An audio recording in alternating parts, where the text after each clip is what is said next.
Radio Universidad de Chile presenta Tras las líneas, conversaciones con Manuel Antonio Garretón, Premio Nacional de Humanidades y Ciencias Sociales. Programa producido en el Departamento de Sociología de la Universidad de Chile con el auspicio del Centro de Estudios de Cohesión y Conflicto Social, COES. Muy buenas tardes. Bienvenidos y bienvenidas a Tras las líneas, el programa del Departamento de Sociología, auspiciado por el Centro de Estudios de Cohesión y Conflicto Social, el COES, en el que tratamos diversos problemas que nos afecten desde la perspectiva particular de las ciencias sociales. Es una manera de ver y analizar los problemas en que se combina la investigación con la reflexión teórica.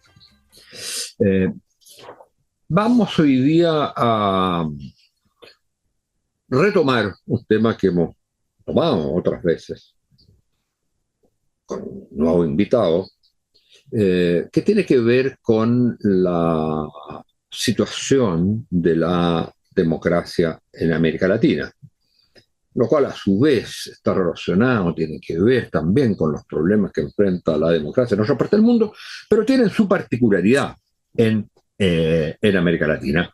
Y también tiene su particularidad en el caso chileno. Ha habido siempre una larga discusión sobre las particularidades de la democracia latinoamericana. Hasta qué punto tales situaciones en tal país pueden llamarse democráticas o no. Hasta qué punto las democracias son frágiles.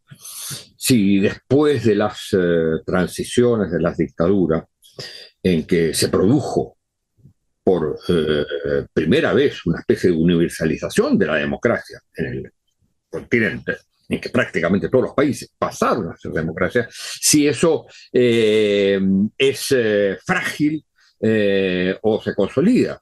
O la otra cosa que se va a discutir mucho, ¿no es cierto?, es si, claro, se trata de democracias formalmente, pero cuya calidad, que ahí entra toda una discusión, es muy baja. Y entonces surgen sobre esto distintas interpretaciones, distintas teorías y también investigaciones empíricas para mostrar con datos si la calidad de estas democracias y compararlas, por ejemplo, con los datos que se dan para las democracias en los otros contextos. En el último tiempo hemos asistido a una discusión relativamente significativa sobre, tanto en el mundo, pero también en América Latina, sobre la cuestión de que hay una crisis de la democracia y que esa crisis no se dice necesariamente que va a llevar al término de la democracia, pero que hay una situación en crisis, lo que cuesta aclararlo, digamos, y con nuestro invitado nos va a aclarar eso, y también que lo que se ha producido es un distanciamiento de la ciudadanía, de la gente, respecto a la democracia, lo que se mide por un lado, en la volatilidad del voto, porque quiere decir que la gente vota por lo que en un determinado momento le conviene más, sin una mayor adhesión a valores o ideología, o que esto tiene que ver con que la democracia no resuelve los problemas de la gente, frase que se usa mucho. Bueno, para analizar la situación de la democracia y sus perspectivas en América Latina y en la medida que podamos para el caso chileno, nuestro invitado de hoy es un especialista en el tema, desde la ciencia política.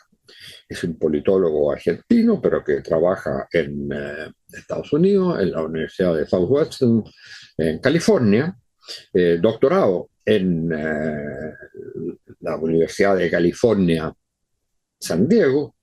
Eh, por esas cosas de la vida, me tocó ser en un curso su profesor. Eh, y hoy es uno de los más destacados latinoamericanistas, que además colaboró en cuestiones metodológicas, sobre todo, en el famoso informe que hizo el PNUD en el año 2004, bajo la dirección de Dante Caputo y Guillermo O'Donnell, sobre la democracia en América Latina. Y entonces de ahí salió, a partir de esos datos y de la reflexión teórica al respecto, la idea que estábamos en democracias sin ciudadanía. O sea, que existía la democracia, pero que había que pasar ahora, después del término de la dictadura, de una democracia que reemplazaba la dictadura, pero que se ligara con la ciudadanía en la medida que los gobiernos democráticos resultantes no habían resuelto los problemas que afectaban a la ciudadanía. Es autor de varios libros sobre el tema de la democracia y en América Latina, estudios comparativos y también de un libro que acaba de salir con Juan Pablo Luna sobre política y sociedad en América Latina, está en inglés, y también de una investigación con un conjunto de entrevistas sobre el pensamiento político latinoamericano que hizo con Martín Tanaka, que ha sido también un invitado nuestro. Bueno, se trata de Gerardo Munk. Muchas gracias, Gerardo, por estar con nosotros. Realmente es un gran gusto y un honor tenerte aquí con nosotros. Y yo quisiera partir por esta distinción que tú haces. Tu afirmación es que la democracia no está en crisis, pero sí está con problemas. Y que de alguna manera la calificas como democracias duraderas, pero de baja calidad. Partamos por esto. ¿Qué explica que en los últimos 30 años se haya producido este fenómeno único en la historia de América Latina, la existencia de regímenes democráticos en prácticamente todos los países, con algunas, digamos, reservas de algunos países, con algunas excepciones? Gracias. Gracias, Manuel Antonio, por la introducción. Es un placer estar acá. Primer punto, digamos, hay que partir una aclaración conceptual, y porque esto es un debate muy importante, complejo. ¿Cuál es el significado que le damos al concepto de democracia? Si uno toma una concepción bastante acotada, minimalista, como diría Norberto Bobbio, hay elecciones, hay alternancia en el poder, elecciones básicamente justas, libres, con sufragio masivo. Esta es la primera vez en la historia de la región, podemos decir desde las transiciones en los 80, la década de los 90, en que tenemos democracias continuas en casi toda la región. Excepciones, siempre hay excepciones, ¿no? Pocos países, Chile tal vez el único que tuvo un periodo bastante largo de democracia, podemos hablar Uruguay, pero hay varios países, Argentina, estoy justo en Argentina ahora, ha cumplido, sí, varias décadas, desde la transición en el 83, sin interrupciones, podemos hablar así de muchos otros países muy variados en la región. Hablamos de Paraguay, países en Centroamérica, México, que no había tenido democracia antes del 2000. O sea, las democracias existen de acuerdo a una concepción básica muy aceptada. Perduran en el tiempo.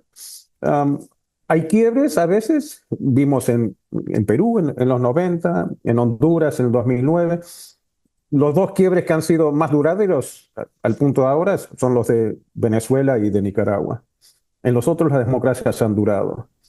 ¿Pero por qué explica esta duración? ¿Por qué por primera vez ocurre esto, dirías tú?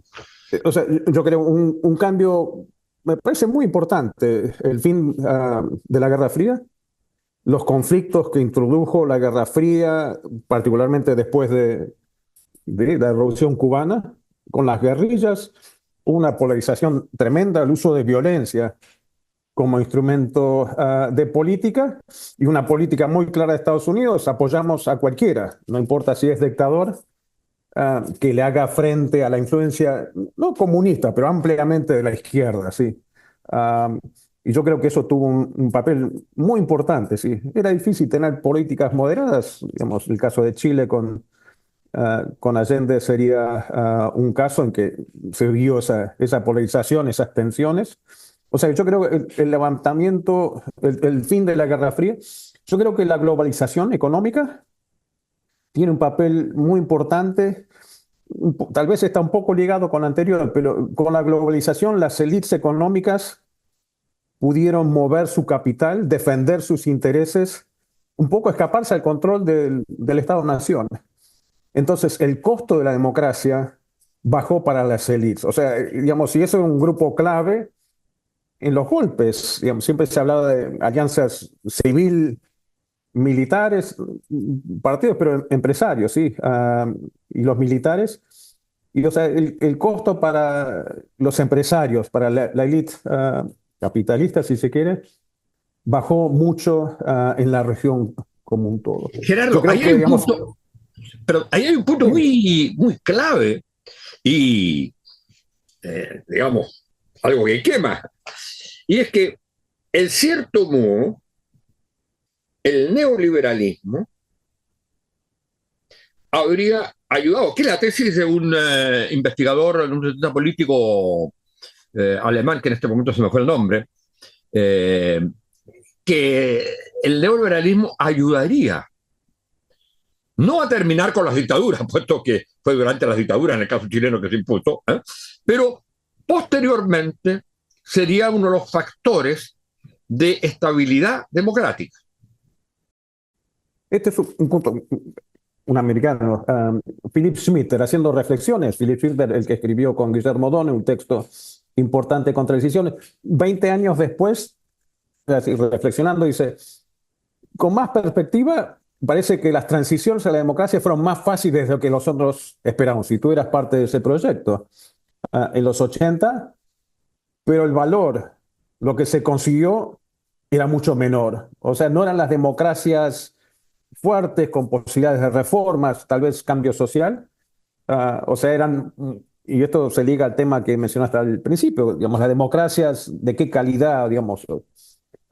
Democracias ahora llamaríamos de baja calidad, que generan un montón de insatisfacciones desde el punto de vista de las ciudadanas. Vos dijiste, si la democracia puede generar resultados, y eso es algo que vemos que no, y eso es parte porque hay un constreñimiento en lo que pueden hacer uh, los estados, ¿no? Y en cierta forma no importa la ideología del que está gobernando, si uno acepta el marco de la globalización, hay ciertos límites a lo que pueden hacer los estados-nación.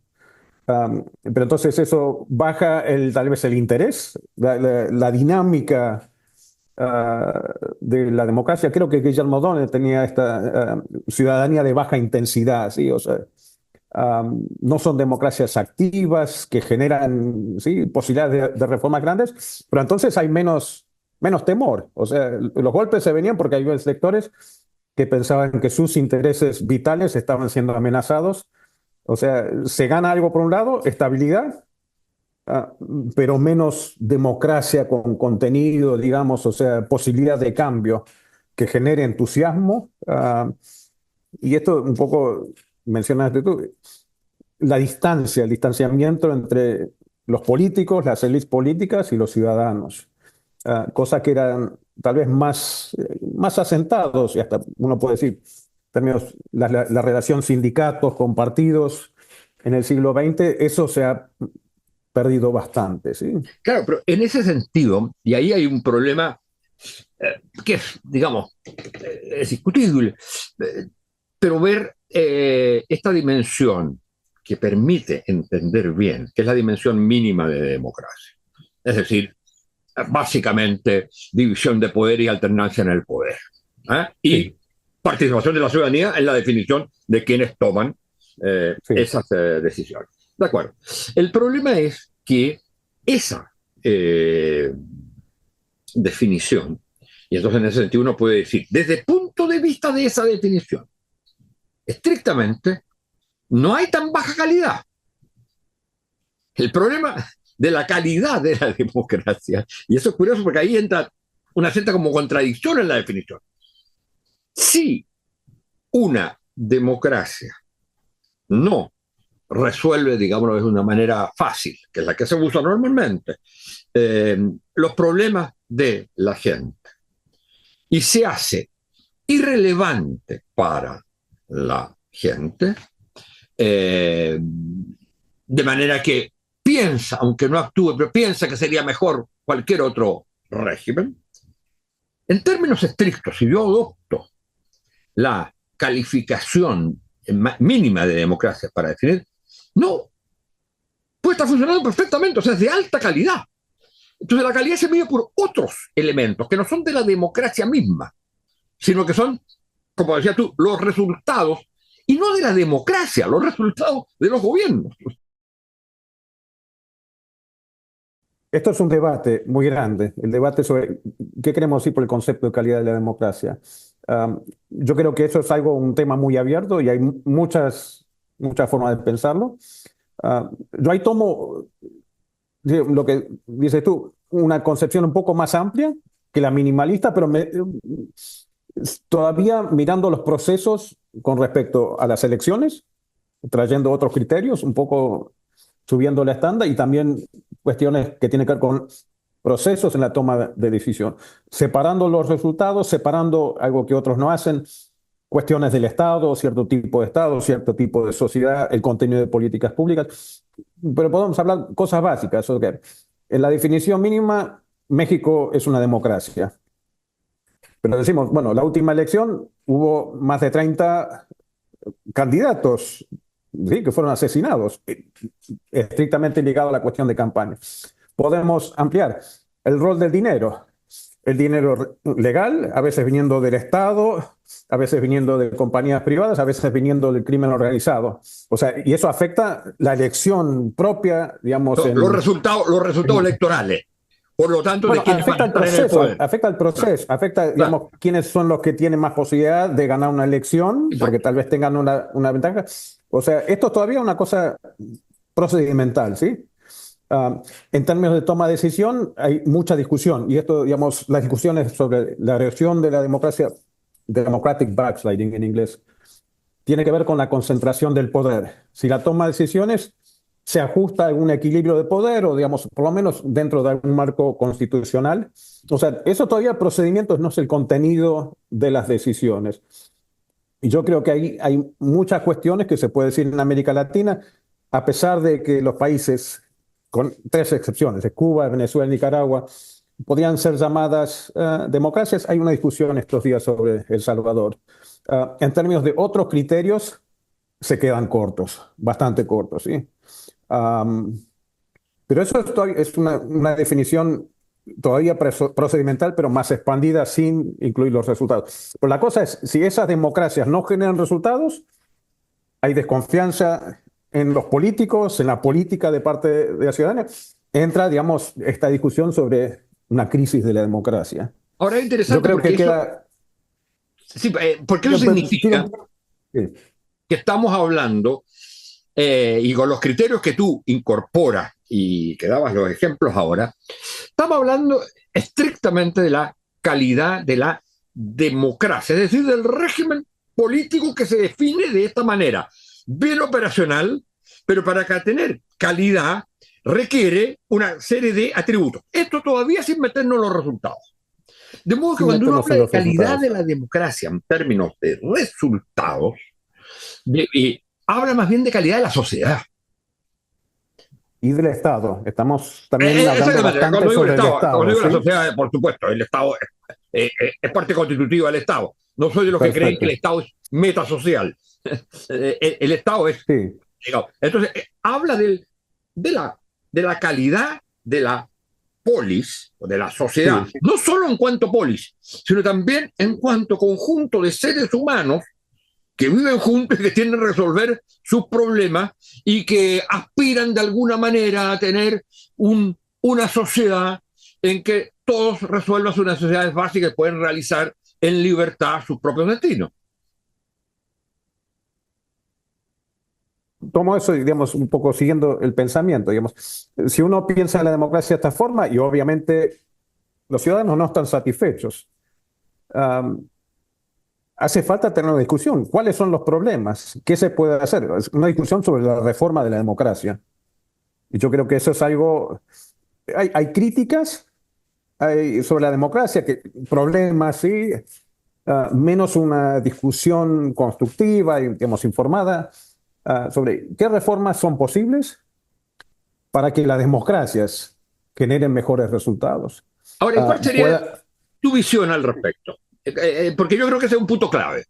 El punto clave es, por un lado, hay todavía una calidad, todavía, y tú lo analizas, debido al carácter del Estado que tú llamas semipatrimonial, hay todavía un déficit de calidad en lo que podría llamar estrictamente el régimen democrático, que podría ser mejor. Pero a su vez, hay cosas que debieran hacerse en la sociedad y que probablemente es la democracia el mejor régimen para conseguirla. ¿Y cuáles serían entonces hoy, en el estado de la sociedad latinoamericana, las como reformas fundamentales que debieran ser hechas en democracia? Entendiendo que si es en democracia, esas reformas van a ser siempre limitadas, porque van a haber siempre sectores que defiendan el statu quo. Ese es un aprendizaje clave que sale de discusión en Chile y yo lo aprendí leyendo cosas tuyas, la discusión de la renovación en Chile. Una vez que uno acepta la democracia, acepta ciertos límites, o sea, y eso es muy, muy importante, ¿sí? ¿Qué es lo que se puede hacer con los instrumentos democráticos? Empezando tal vez reformando la democracia misma. Yo estos días estoy pensando, esto para pensar muy ampliamente, en un triángulo latinoamericano. Hay otros que lo definen de otra forma, pero democracias de baja calidad, o sea, régimen, estados de baja capacidad, digamos, es un término que se usan, semipatrimoniales, y después economía, sí, y hay distintas formas que la gente caracteriza, pero ciertamente no son competitivas, y hasta, digamos, y compara el capitalismo en Europa con el latinoamericano, y no resuelven el problema de desigualdad. ¿Por qué le llamas, perdón, por qué le llamas, porque eso es importante para el público que nos escucha, cuando habla de Estado, digamos, democracia, Estado y economía. Correcto, ya. Economía. Respecto al Estado, tú dices que lo que está limitando la calidad de la democracia en el sentido más global, pero también que está limitando la democracia en cuanto estrictamente el régimen político, es los estados semipatrimoniales. ¿Qué son los estados semipatrimoniales? El contraste viene del sociólogo clásico Max Weber. Él contrastó estados patrimoniales con los, a veces llamamos weberianos, burocráticos, legales, racionales. ¿Sí? El estado patrimonial es uno en que el gobernante lo usa como si fuese parte de, digamos, de su propiedad, que lo puede usar para sus fines propios.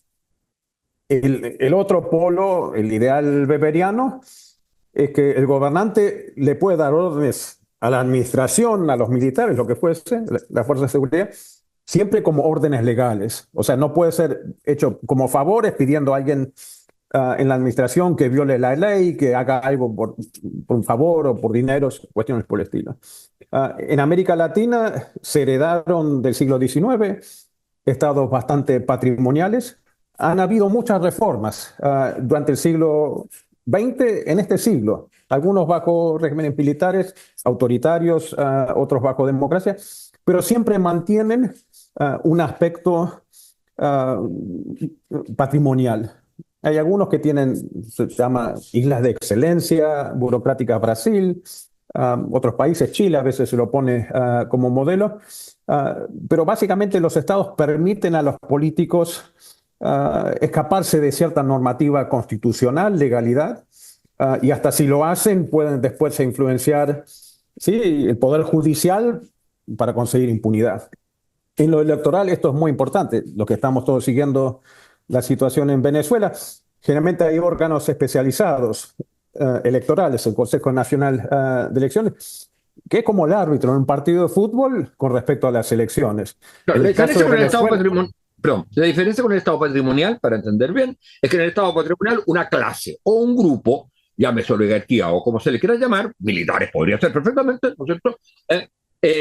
Digamos, usa el Estado para sus propios intereses, el aparato del Estado, y eso fuerza a, digamos, la dominación sobre la sociedad, a partir de sus propios intereses. sí, el Estado siempre domina. El Estado bueno, digamos. No, pero siempre domina, siempre domina. O sea, el Estado es coerción. Sí, Pero la correcto, cosa no, es que, digo, pero está basado en la ley, ¿o no? de acuerdo, pero el Estado, el otro, el Estado burocrático racional, o sea, eh, que favorece más la democracia, aunque no es lo mismo que la democracia, ¿verdad? Que favorece más, es aquel en el cual hay una separación entre las tomas de decisiones del Estado y los intereses particulares de quienes están en él. Y el semipatrimonial. El semipatrimonio es una mezcla, ¿sí? Encontré Weber en Economía y Sociedad, tiene un par de referencias. Eisenstadt también tiene unos escritos que habla de semipatrimonial. O sea que es una mezcla, que hay algunos aspectos del Estado que realmente siguen todas las decisiones. Cómo se contrata a las personas, cómo se promueven las personas, cómo se toman decisiones, básicamente dentro de un marco legal.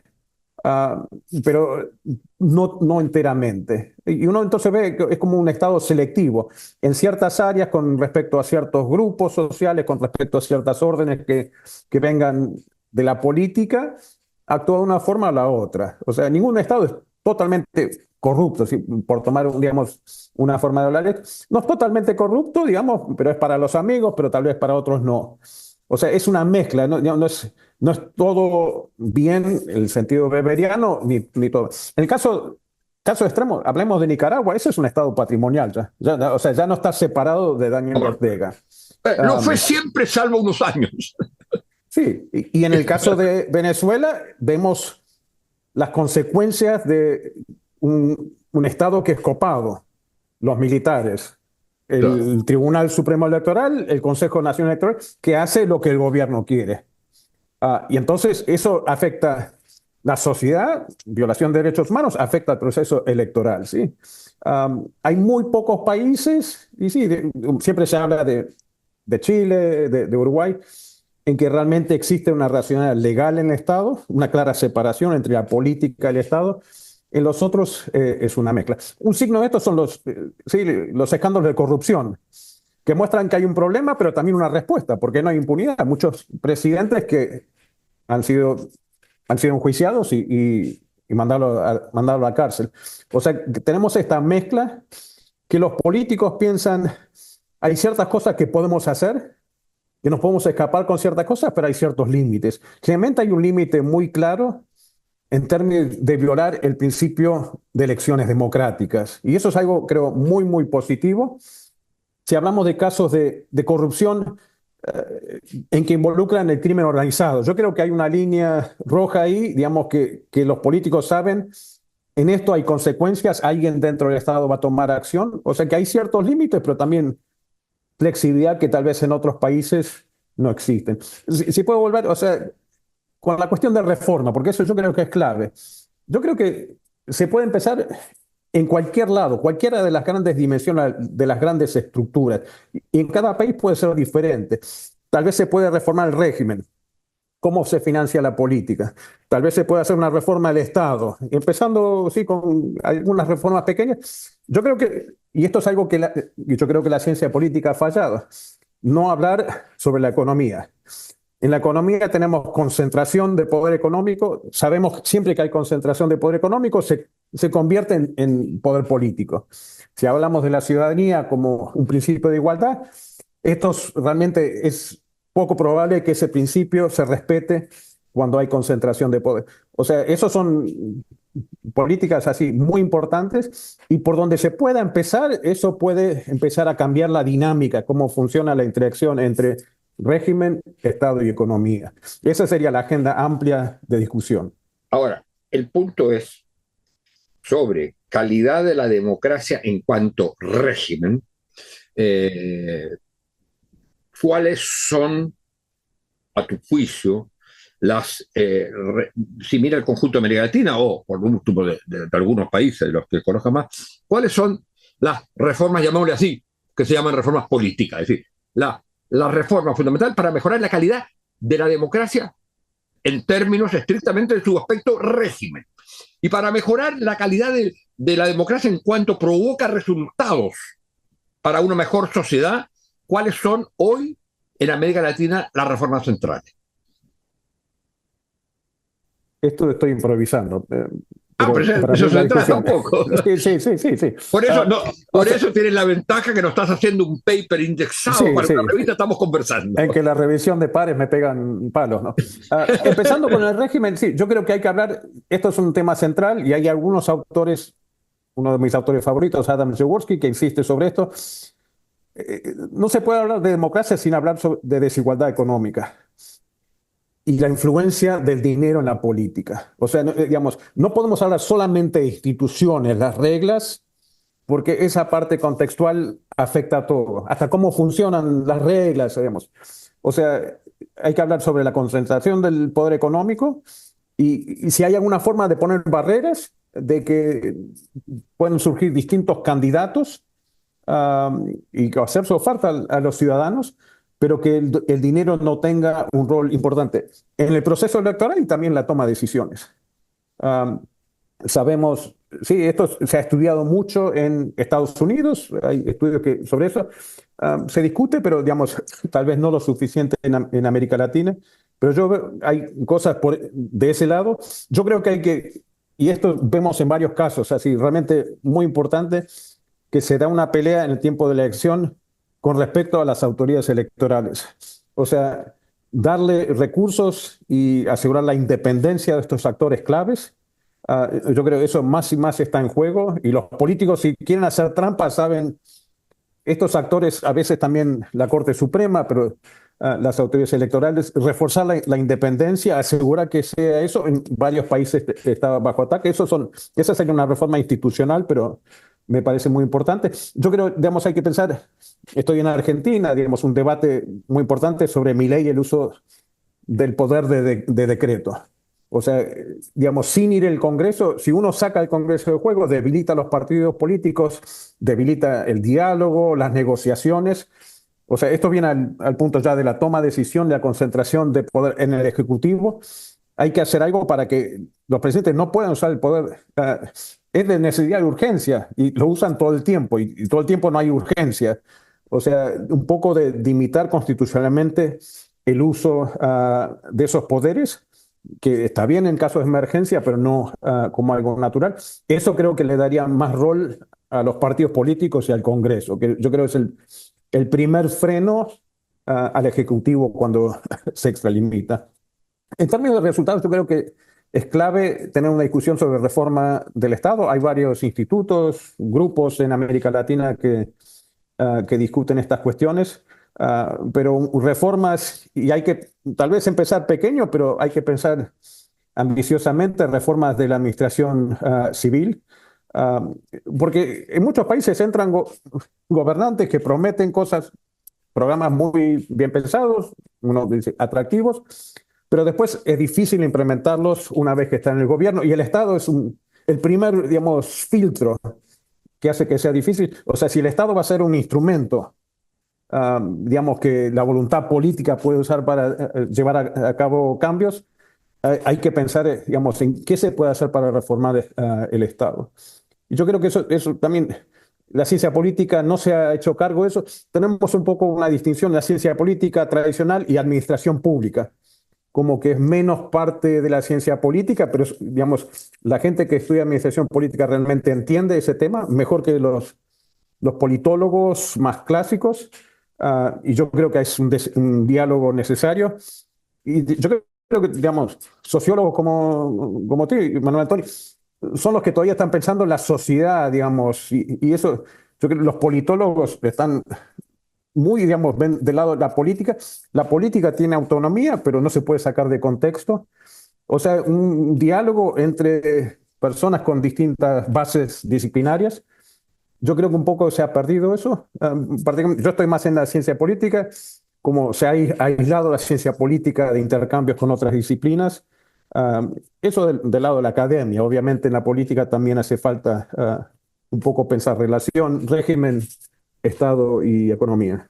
Y en el punto de vista de la economía, fuera que un resultado necesario de los gobiernos, digamos, es que haya crecimiento, mi impresión que lo más ligado a la idea, porque la democracia, claro, es un conjunto de arreglos institucionales, uno puede definirla así como la definición mínima, pero siempre hay detrás principios, llamémosle, éticos o sentido, más allá de la definición. No es solo un conjunto de elecciones o de instituciones para qué. Y la pregunta del para qué es para que la sociedad esté mejor. Y una de las cuestiones, para que nadie sea arbitrario, etcétera. Bueno, una de las cuestiones básicas para que la sociedad esté mejor es el tema de la igualdad. Y en ese sentido, una economía que no asegura crecientes niveles de igualdad, yo creo que erosiona la base misma de la democracia, porque la democracia parte de la idea de la igualdad de todos los ciudadanos y hace la abstracción de las vidas cotidianas y la transforma en ciudadanos. O sea, todos son iguales porque todos votan, todos tienen el mismo derecho a voto. Pero las condiciones de vida de esa comunidad lo que hace es generar conflictos, generar injusticias y por lo tanto criticar y quitarle valor a la democracia. Estoy totalmente de acuerdo, sí. O sea, son reglas de convivencia en una sociedad, sociedades diversas, complejas, y hace falta un gobierno. O sea, surge esa necesidad. Necesitamos un gobierno, ¿cómo vamos a elegir los gobiernos? Eso es el régimen, ¿sí? Digamos. Después, bueno, hay diferencias entre lo que queremos que el gobierno haga. A veces el candidato preferido de uno gana, a veces pierde, y entonces hay que pensar en el tiempo, en cómo vamos a convivir con estas diferencias. Pero es una forma, digamos, no sé, de sentir la política, respetar al otro que tiene diferencias, ¿sí? Yo creo que eso es fundamental. Pero surge la necesidad tenemos que formar gobiernos que van a tomar decisiones que tenemos que respetar todos. ¿Cómo lidiamos con ese reto? Después hay un montón de consecuencias, ¿sí? O sea, las políticas afectan la vida social, las oportunidades de las personas, cómo funciona la economía, si hay prosperidad, si hay inclusión, y eso a su vez afecta cómo participamos en la política. Bueno, Gerardo, nos pescó el tiempo. Muchas gracias por tu presencia con nosotros. Tendremos oportunidades de seguir conversando sobre esto. Muchas gracias por haber estado con nosotros. Y a ustedes, señoras y señores auditoras y auditores, muchas gracias y será hasta la próxima semana.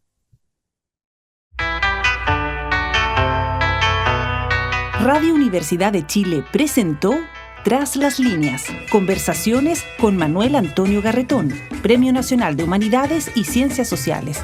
Programa producido en el Departamento de Sociología de la Universidad de Chile con el auspicio del Centro de Estudios de Cohesión y Conflicto Social, COES.